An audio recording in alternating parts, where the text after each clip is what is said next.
ជំនឿអង្គចិនលើថ្លៃថែស្នេហ៍ស្រីមិនសមបំណងមើលមិនធ្លុងមិនស្គាល់ចិនបងជាមនុស្សបែបណាខំប្រឹងស្មងអងមួយជីវិតតែផ្ទុយទៅវិញខុសពីរីមរា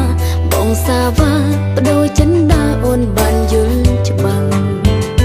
មនថាស្មងតែចិនបងផ្សេងអូនវងវែងឈួនព្រួងតែបងក្តីស្នេហ៍មិនខ្វល់បេះដូងដោយគ្មានរឿងអ្វីអារម្មណ៍ស្មងដែលផ្ញើនឹងបងត្រូវសៅមងទាំងភ្នែកក្រៀងរៃបើមានថ្ងៃអូនចង់សួរថ្លៃធ្លាប់ស្មងអូនទេស្រីណា